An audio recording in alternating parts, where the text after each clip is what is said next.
Chapter 6. Graufus excused himself to make a screen call and then returned to excuse himself again. Evidently Duke Angus had dropped whatever he was doing as soon as he heard what his henchman had to tell him. Harkerman was silent until after he was out of the room, and then said, "Lord Trask, this is a wonderful thing for me. It's not been pleasant to be a shipless captain living on strangers' bounty. I'd hate, though, to have you think sometime that I'd advanced my own fortunes at the expense of yours." "Don't worry about that. If anybody's being taken advantage of, you are. I need a space captain, and your misfortune is my own good luck." Harkerman started to pack tobacco into his pipe. "Have you ever been off Graham at all?" he asked.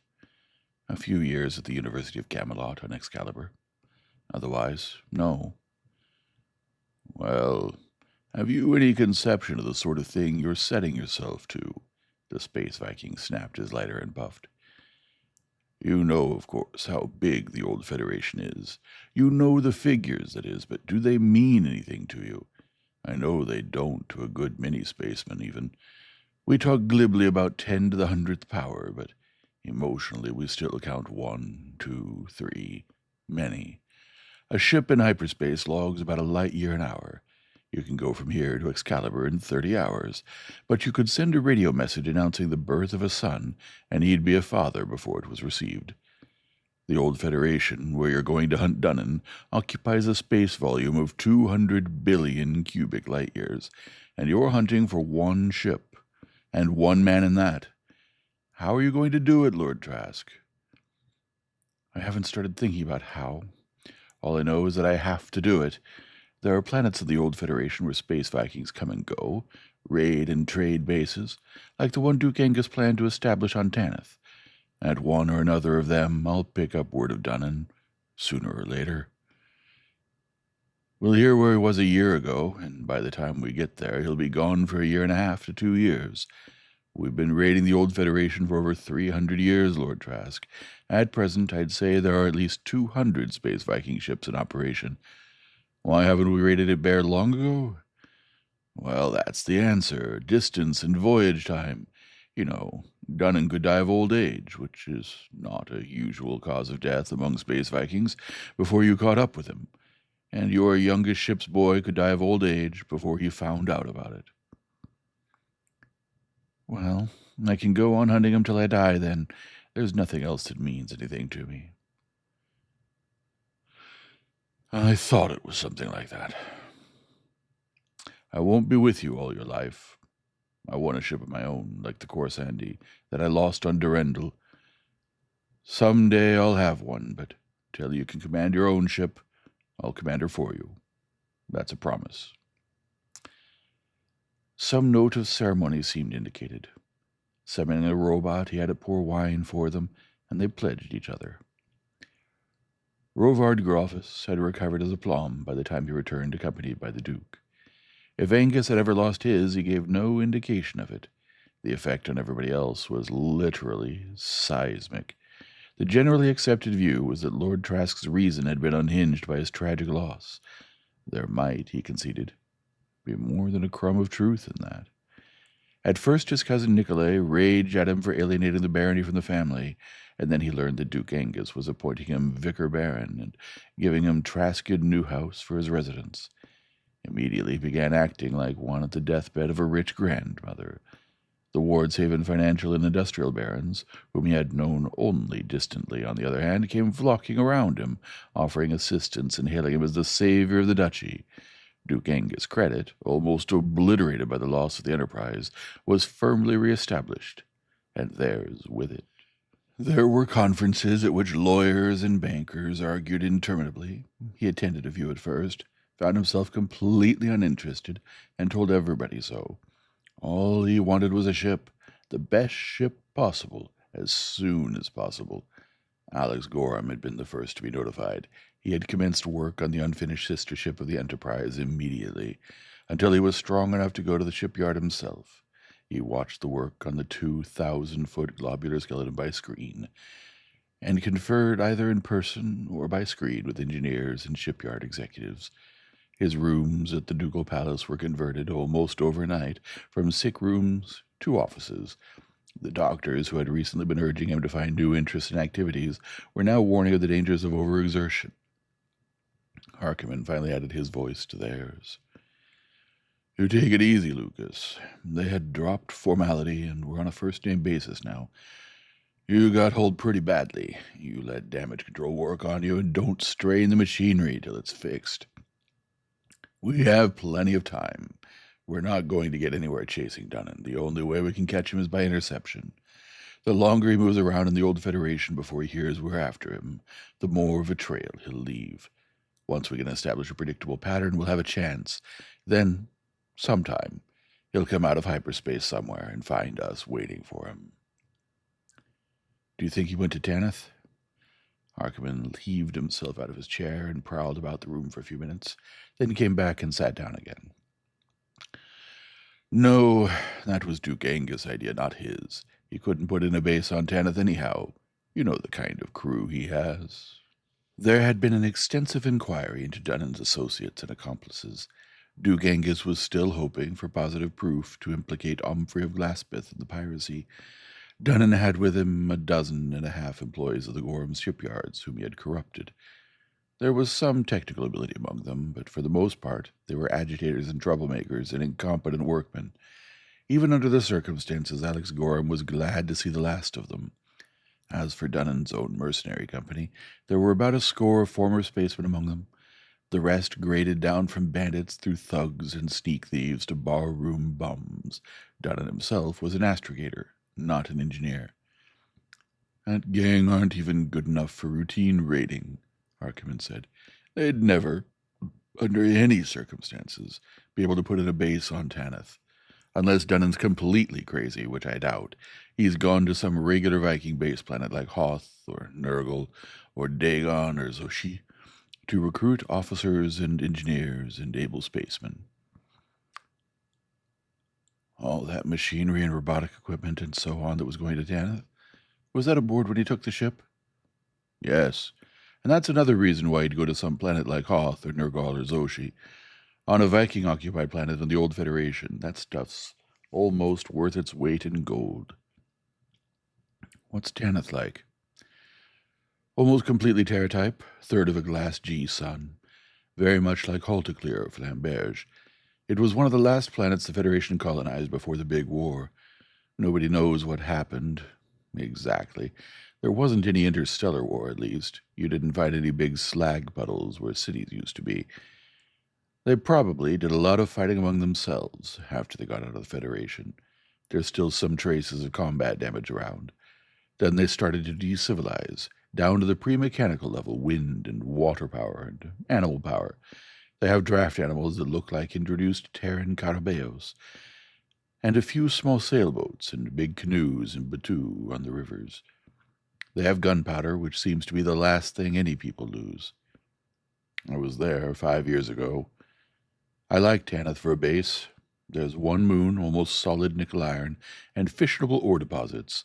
Then, like a fool, I hired out to the Elmersons on Durendal and lost my ship. When I came here, your Duke was thinking about Zapotec. I convinced him that Tanith was a better planet for his purpose." "Dunnan might go there at that. He might think he was scoring one on Duke Angus. After all, he has all that equipment. And nobody to use it. If I were Dunnan, I'd go to Nurgle or Zoshi. There are always a couple of thousand space Vikings on either, spending their loot and taking it easy between raids. He could sign on a full crew on either. I suggest we go to Zoshi first. We might pick up news of him, if nothing else." All right. They'd try Zoshi first. Harkiman knew the planet and was friendly with the Haltaclear noble who ruled it. The work went on at the Gorham shipyard. It had taken a year to build the Enterprise, but the steel mills and engine works were over the preparatory work of tooling up, and material and equipment was flowing in a steady stream. Lucas let them persuade him to take more rest, and day by day grew stronger. Soon he was spending most of his time at the shipyard, watching the engines go in, Abbott lift and drive for normal space, Dillingham hyperdrive, power converters, pseudograv, all at the center of the globular ship. Living quarters and workshops went in next, all armored in collapsium-plated steel. Then the ship lifted out to an orbit 1,000 miles off-planet, followed by swarms of armored work craft and cargo lighters. The rest of the work was more easily done in space. At the same time, the 4 200-foot pinnaces that would be carried aboard were being finished. Each of them had its own hyperdrive engines and could travel as far and as fast as the ship herself. Otto Harkeman was beginning to be distressed because the ship still lacked a name. He didn't like having to speak of her as her or the ship, and there were many things soon to go on that should be name-marked. Elaine, Trask thought at once, and almost at once rejected it. He didn't want her name associated with the things that ship would do in the old Federation. Revenge, avenger, retribution, vendetta. None appealed to him. A news commentator, turgidly eloquent about the nemesis which the criminal Dunnan had invoked against himself, supplied it. Nemesis it was. Now he was studying his new profession of interstellar robbery and murder against which he had once inveighed. Otto Harkeman's handful of followers became his teachers. Van Larch, guns and missiles, who was also a painter. Gwot Kirby, sour and pessimistic, the hyperspatial astrogator who tried to express his science in music. Charles Renner, the normal space astrogator. Alvin Carford, the exec, who had been with Harkeman longest of all. And Sir Patrick Morland, a local recruit, formerly guard captain to Count Lionel of New Haven, who commanded the ground fighters in the combat contragravity. They were using the farms and villages of Traskin for drill and practice, and he noticed that while the Nemesis would carry only 500 ground and air fighters, over 1,000 were being trained. He commented to Rovard Grofus. "Yes, don't mention it outside," the Duke's henchman said. "You and Sir Patrick and Captain Harkeman will pick the 500 best. The Duke will take the rest into his service. Some of these days, Omfrey of Glaspeth will find out what a space Viking raid is really like." And Duke Angus would tax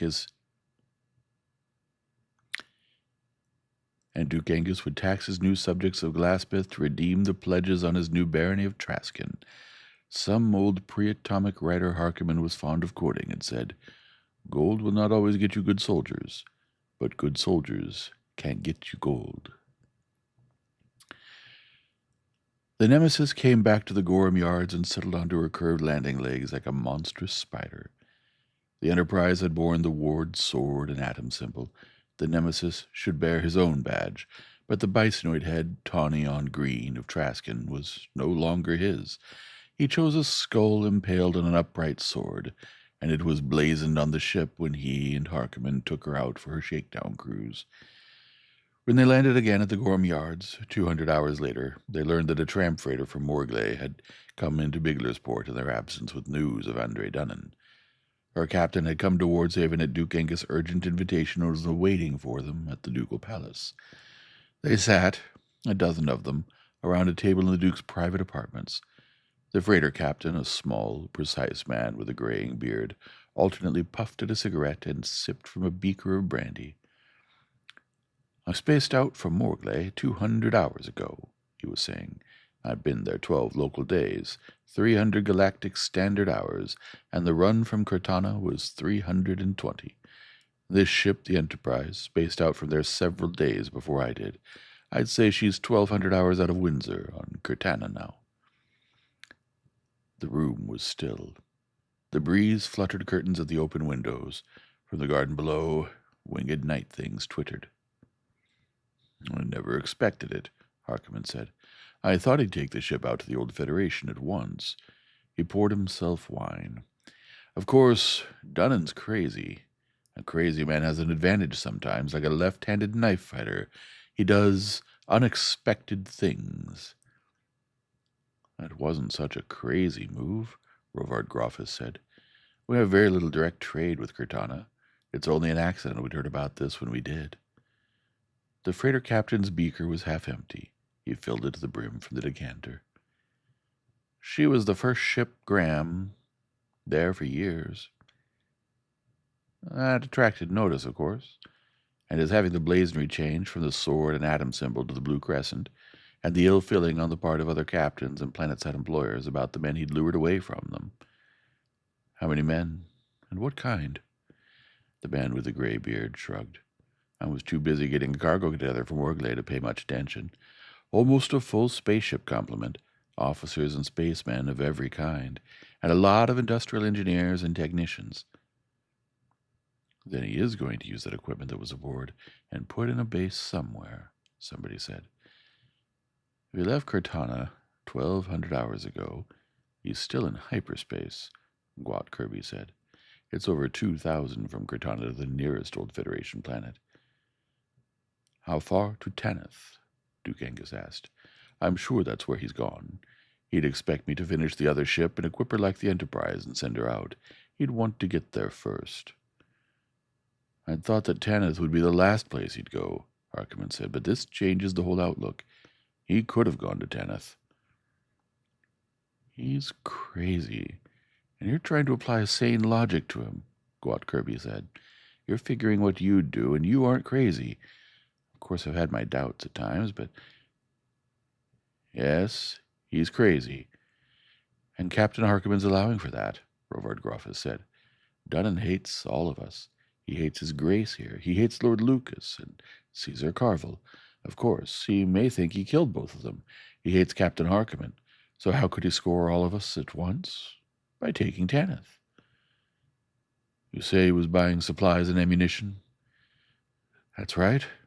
Gun ammunition, ship's missiles, and a lot of ground defense missiles. What was he buying them with? Trading machinery?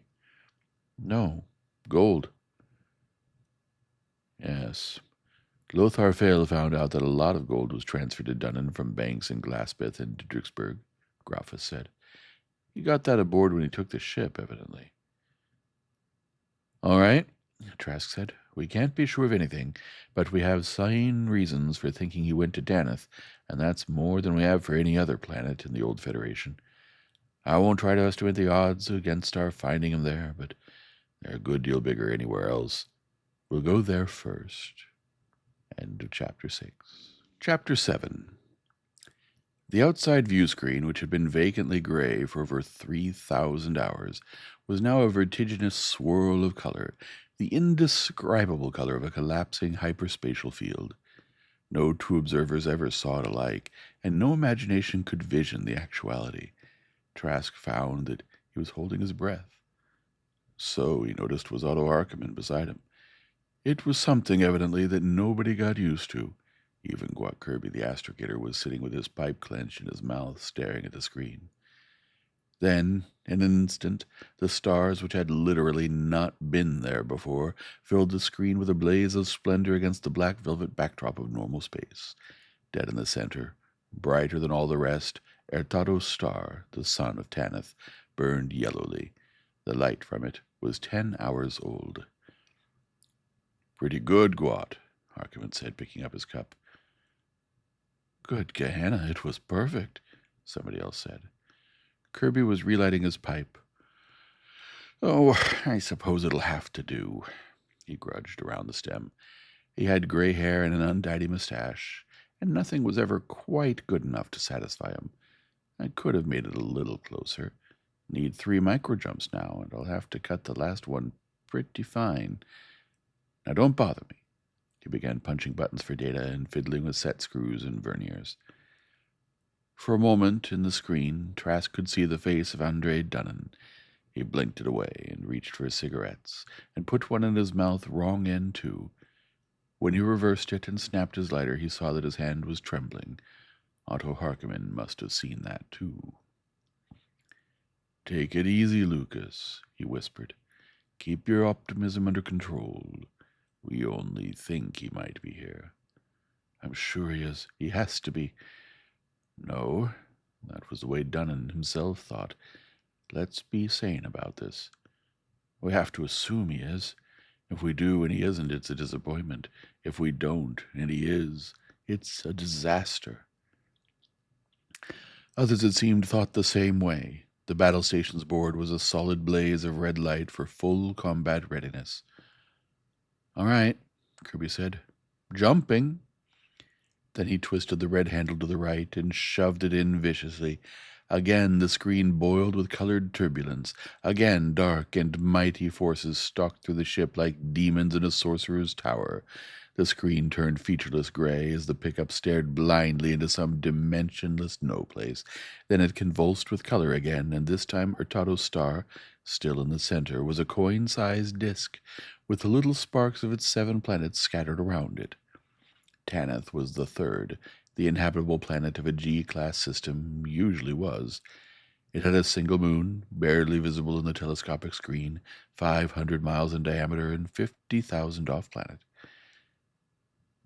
You know, Kirby said, as though he was afraid to admit it, that wasn't too bad. I think we could make it in one more micro-jump.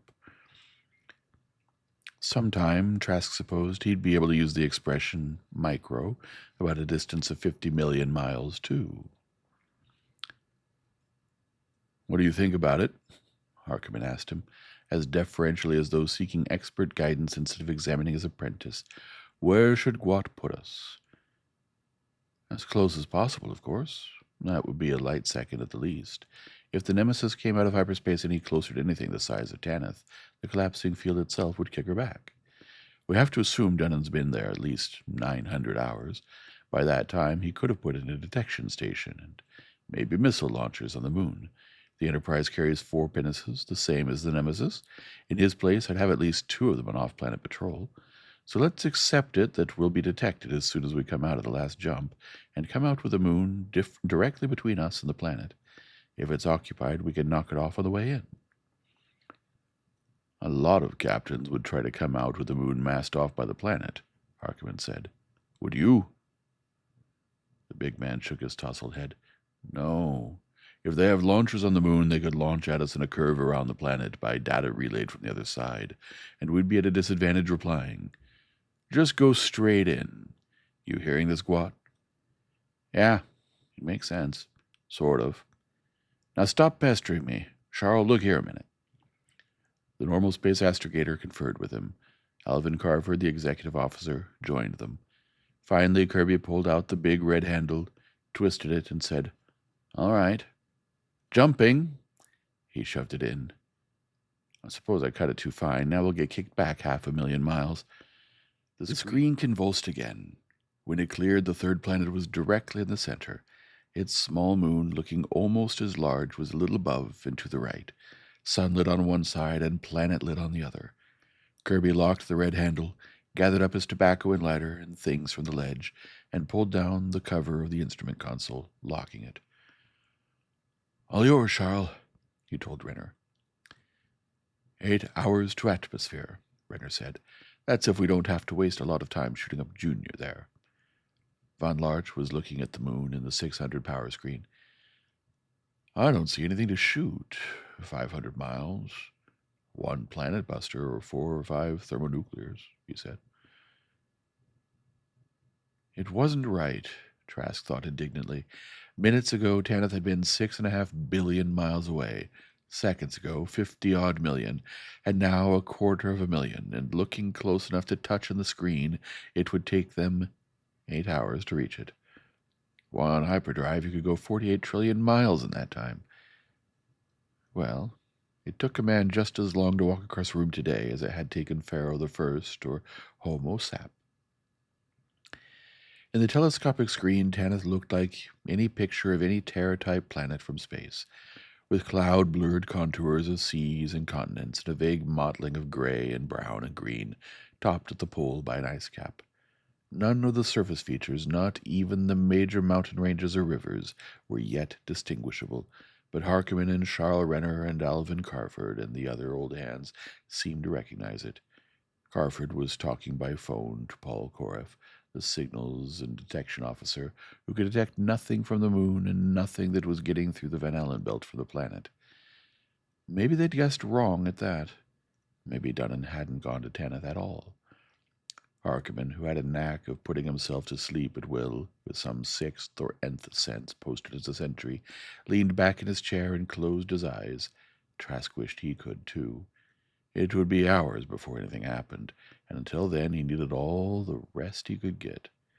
He drank more coffee, chain-smoked cigarettes. He rose and prowled about the command room, looking at screens. Signals and detection was getting a lot of routine stuff. Van Allen count, micrometeor count, surface temperature, gravitation field strength, radar and scanner echoes. He went back to his chair and sat down, staring at the screen image.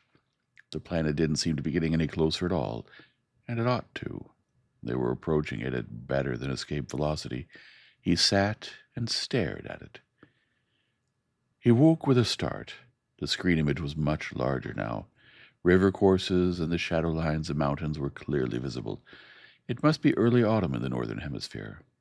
There was snow down on the 60th parallel, and a belt of brown was pushing south against the green. Harkiman was sitting up, eating lunch. By the clock, it was 4 hours later. "Have a good nap?" he asked. "We're picking up some stuff now. Radio and screen signals. Not much, but some. The locals wouldn't have learned enough for that in the 5 years since I was here. We didn't stay long enough, for one thing. On decivilized planets that were visited by space Vikings, the locals picked up bits and scraps of technology very quickly.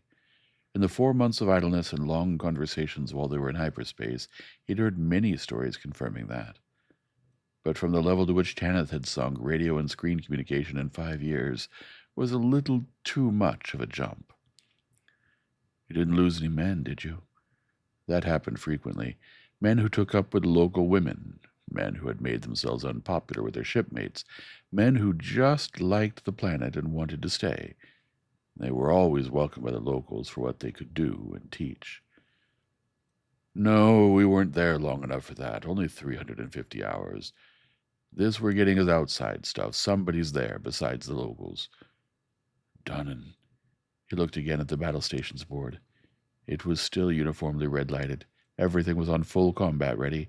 He summoned a mess robot, selected a couple of dishes, and began to eat. After the first mouthful, he called to Alvin Carford. "Is Paul getting anything new?" he asked. Carford checked. A little counter-gravity distortion field in effect. It was still too far to be sure. He went back to his lunch. He had finished it and was lighting a cigarette over his coffee when a red light flashed and a voice from one of the speakers shouted, "Detection! Detection from planet! Radar and microarray!" Carford began talking rapidly into a handphone. Harkiman unhooked one beside him and listened. "Coming from a definite point, about 25th north parallel," he said aside. "Could be from a ship hiding against the planet. There's nothing at all on the moon." They seemed to be approaching the planet more and more rapidly. Actually, they weren't. The ship was decelerating to get into an orbit, but the decreasing distance created the illusion of increasing speed. The red lights flashed once more. "Ship detected, just outside atmosphere, coming around the planet from the west." "Is she the Enterprise?" "Can't tell yet," Crawford said, and then cried, "There she is, in the screen. That spark, about 30 degrees north, just off the west side." Aboard her, too, voices from speakers would be shouting, "Ship detected," and the battle station board would be blazing red, and Andre Dunnan at the command desk. "She's calling us." That was Paul Korf's voice out of the squawk box on the desk. "Standard Sword World Impulse Code. Interrogative. What ship are you? Informative. Her screen combination. Request. Please communicate." "All right," Harkiman said. "Let's be polite and communicate. What's her screen combination?" Korf's voice gave it, and Harkiman punched it out. The communication screen in front of them lit at once. Trask shoved over his chair beside Harkiman's, his hands tightening on the arms. Would it be Dunnan himself? And what would his face show when he saw who confronted him out of his own screen? It took him an instant to realize that the other ship was not the Enterprise at all. The Enterprise was the Nemesis twin. Her command room was identical with his own. This one was different in arrangements and fittings. The Enterprise was a new ship. This one was old, and had suffered for years at the hands of a slack captain and a slovenly crew. And the man who sat facing him on the screen was not Andre Dunnan, or any man he had ever seen before. A dark-faced man with an old scar that ran down one cheek from a little below the eye. He had curly black hair on his head, and on a V of chest exposed by an open shirt. There was an ashtray in front of him, and a thin curl of smoke rose from a cigar in it, and coffee steamed in an ornate but battered silver cup beside it. He was grinning gleefully. "Well, Captain Harkerman of the Enterprise, I believe. Welcome to Tanith. Who's the gentleman with you? He is the Duke of Wardshaven, is he?" End of Chapter 7. Chapter 8. He glanced quickly at the showback over the screen to assure himself that his face was not betraying him. Beside him, Otto Harkerman was laughing. "Why, Captain Valkenhayn, this is an unexpected pleasure. That's the space scourge you're in, I take it. What are you doing here on Tanith?" A voice from one of the speakers shouted that a second ship had been detected coming over the North Pole. The dark-faced man on the screen smirked quite complacently. "That's Garvin Spasso in the Lamia," he said. "And what we're doing here, we've taken this planet over. We intend keeping it, too." "Well, so you and Garvin have teamed up. You two were just made for one another. And you have a little planet. Oh, your very own. I'm so happy for both of you. What are you getting out of it, beside poultry?" The other's self-assurance started to slip. He slapped it back into place. "Don't kid me. We know why you're here. Well, we got here first. Tanith is our planet. You think you can take it away from us?" "I know we could. And so do you," Harkerman told him. "We outgun you and Spasso together. Why, a couple of our pinnaces could knock the Lamia apart. The only question is, do we want to bother?" By now he had recovered from his surprise, but not from his disappointment. If this fellow thought the nemesis was the Enterprise, before he could check himself he had finished the thought aloud. "And the Enterprise didn't come here at all." The man at the screen started. "Isn't that the Enterprise you're in?" "Oh, no. Pardon my remissness, Captain Valkenhayn," Harkerman apologized. "This is the Nemesis, the gentleman with me. Lord Lucas Trask is owner aboard, for whom I am commanding. Lord Trask, Captain Boak Valkenhayn of the Space Scourge. Captain Valkenhayn is a space Viking." He said that as though expecting it to be disputed. "So I'm told is his associate Captain Spasso, whose ship is approaching. You mean to tell me that the Enterprise hasn't been here?" Valkenhayn was puzzled and slightly apprehensive. "You mean the Duke of Wardshaven has two ships?" "As far as I know, the Duke of Wardshaven hasn't any ship," Harkerman replied. "This ship is the property and private adventure of Lord Trask. The Enterprise, for which we are looking, is owned and commanded by one Andre Dunnan." The man with the scarred face and hairy chest had picked up his cigar and was puffing on it mechanically. Now he took it out of his mouth as though he wondered how it had gotten there in the first place. "But isn't the Duke of Wardshaven sending a ship here to establish a base? That was what we'd heard. We heard you'd gone from Flamberge to Graham to command for him."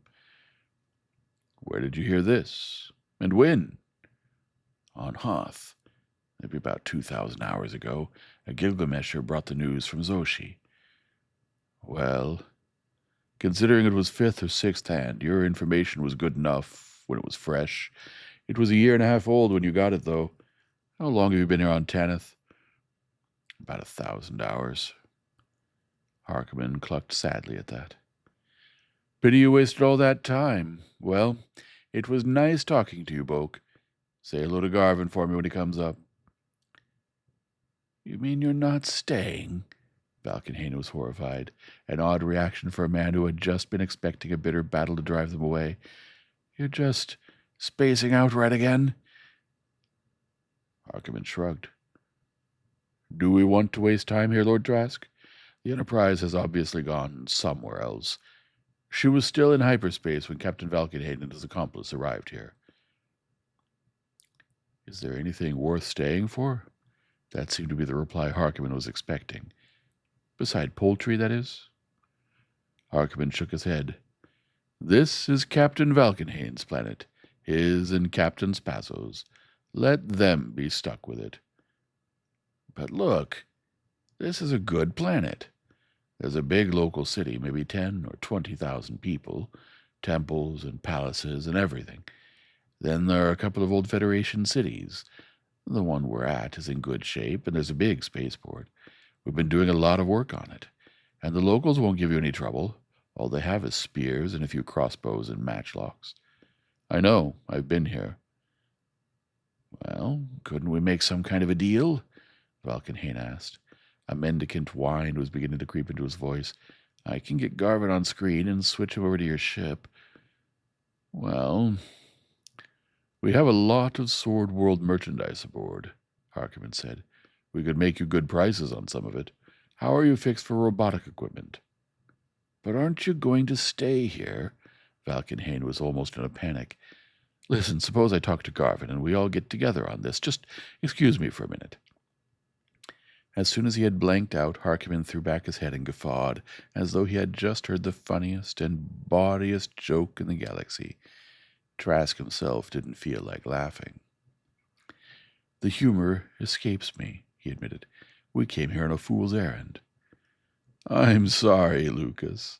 Harkonnen was still shaking with mirth. I know it's a letdown, but that pair of chiseling chicken thieves, I could almost pity them if it weren't so funny. He laughed again. You know what their idea was? Trask shook his head. Who are they? What I called them, a couple of chicken thieves. They raid planets like Set and Hertha and Melkarth, where the locals haven't anything to fight with, or anything worth fighting for. I didn't know they'd teamed up, but that figures. Nobody else would team up with either of them. What must have happened?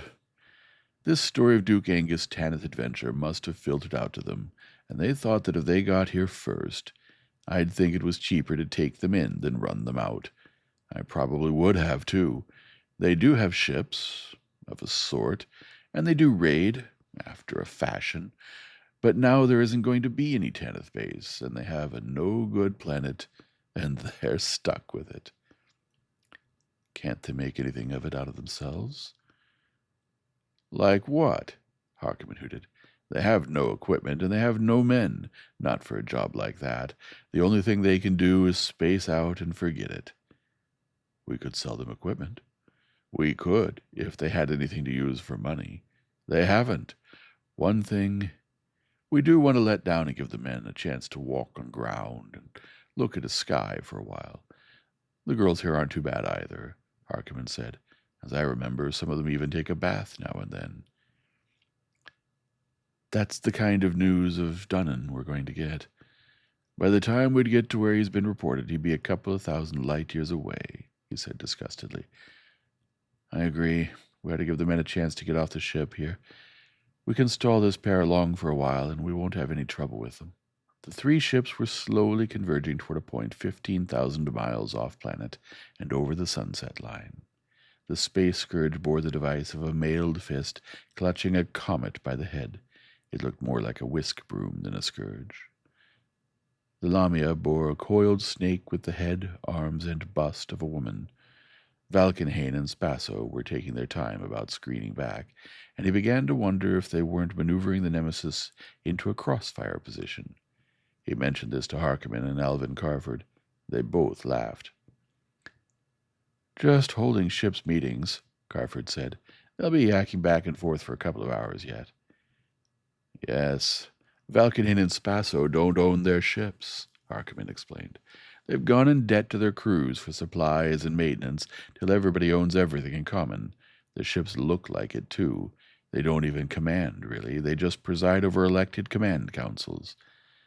Finally, they had both of the more or less commanders on screen. Valkenhayn had zipped up his shirt and put on a jacket. Garvin Spasso was a small man, partly bald. His eyes were a shade too close together, and his thin mouth had a bitterly crafty twist. He began speaking at once. Captain! Boke tells me you say you're not here in the service of the Duke of Wardshaven at all. He said it aggrievedly. That's correct, Harkonnen said. We came here because Lord Trask thought another Graham ship, the Enterprise, would be here. Since she isn't, there's no point in our being here. We do hope, though, that you won't make any difficulty about our letting down and giving our men a couple of 100 hours' liberty. They've been in hyperspace for 3,000 hours. See, Spasso clamored. He wants to trick us into letting him land. Captain Spasso, Trask cut in, will you please stop insulting everybody's intelligence, your own included? Spasso glared at him, belligerently but hopefully. I understand what you thought you were going to do here. You expected Captain Harkiman here to establish a base for the Duke of Wardshaven, and you thought, if you were here ahead of him and in a posture of defense, that he'd take you into the Duke's service rather than waste ammunition and risk damage and casualties wiping you out. Well, I'm very sorry, gentlemen. Captain Harkiman is in my service, and I'm not in the least interested in establishing a base on Tanith. Valkenhayn and Spasso looked at each other. At least in the two side-by-side screens, their eyes shifted each to the other's screen on his own ship. I get it, Spasso cried suddenly. There's two ships, the Enterprise and this one. The Duke of Wardshaven fitted out the Enterprise, and somebody else fitted out this one. They both want to put in a base here. That opened a glorious vista. Instead of merely capitalizing on their nuisance value, they might find themselves holding the balance of power in a struggle for the planet. All sorts of profitable perfidies were possible. Why, sure you can land, Otto, Valkenhayn said. I know what it's like to be 3,000 hours in hyper myself. You're at this old city with the two tall tower buildings, aren't you? Harkiman asked. He looked up at the view screen. Ought to be about midnight there now. How's the spaceport? When I was here, it was pretty bad. Oh, we've been fixing it up. We got a big gang of locals working for us. The city was familiar, from Otto Harkiman's descriptions and from the pictures Van Larch had painted during the long jump from Graham. As they came in, it looked impressive, spreading for miles around the twin buildings that spired almost 3,000 feet above it, with a great spaceport like an 8-pointed star at one side. Whoever had built it, in the sunset splendor of the old Terran Federation, must have been so confident that it would become the metropolis of a populous and prosperous world. Then the sun of the Federation had gone down. Nobody knew what had happened on Tanith after that, but evidently none of it had been good. At first, the two towers seemed as sound as when they had been built. Gradually it became apparent that one was broken at the top. For the most part, the smaller buildings scattered widely around them were standing, though here and there mounds of brush-grown rubble showed where some had fallen in. The spaceport looked good. A central octagon mass of buildings, the landing berths and beyond, the triangular areas of airship docks and warehouses. The central building was outwardly intact, and the ship berths seemed clear of wreckage and rubble. By the time the Nemesis was following the space scourge of the Lamia down, towed by her own pinnaces, the illusion that they were approaching a living city had vanished. The interspaces between the buildings were choked with forest growth, broken by a few small fields and garden plots. At one time there had been 3 of the high buildings, literally vertical cities in themselves. Where the third had stood was a glazed crater with a ridge of fallen rubble lying away from it. Somebody must have landed a medium missile about 20 kilotons against its base. Something of the same sort had scored on the far edge of the spaceport, and one of the 8 arrowheads of docks and warehouses was an indistinguishable slag pile. The rest of the city seemed to have died of neglect rather than violence. It certainly hadn't been bombed out. Harkiman thought most of the fighting had been done with sub-neutron bombs or omega-ray bombs that killed the people without damaging the real estate. Or bioweapons, a man-made plague that had gotten out of control and all but depopulated the planet. It takes an awful lot of people working together and an awful lot of jobs to keep a civilization running. Smash the installations and kill the top technicians and scientists, and the masses don't know how to rebuild and go back to the stone hatchets. Kill off enough of the masses, and even if the planet had the know-how left, there's nobody to do the work. I've seen planets that decivilized both ways. Tanith, I think, is one of the latter. That had been during one of the long after-dinner bull sessions on the way out from Graham. Somebody, one of the noble gentlemen adventurers who had joined the company after the piracy of the Enterprise and the murder, had asked, "But some of them survived. Don't they know what happened?" In the old times, there were sorcerers. They built the old buildings by wizard arts. Then the sorcerers fought among themselves and went away, Harkonnen said. That's all they know about it. You could make any kind of an explanation out of that. As the pinnaces pulled and nudged the nemesis down to her berth, she could see people far down on the spaceport floor at work. Either Valkenhayn and Spasso had more men than the size of their ships indicated, or they had got a lot of locals to work for them, more than the population of the moribund city, at least as Harkonnen remembered it. There had been about 500 in all. They lived by mining the old buildings for metal and trading metalwork for food and textiles and powder and other things made elsewhere. It was accessible only by ox carts traveling 100 miles across the plains. It had been built by a counter-gravity-using people with utter disregard for natural travel and transportation routes. I don't envy the poor buggers, Harkonnen said, looking down at the ant-like figures on the spaceport floor. Bulk Valkenhayn and Garvin Spasso have probably made slaves of the lot of them. If I was really going to put in a base here, I wouldn't thank that pair for the kind of public relations work they've been doing among the locals. End of chapter 8.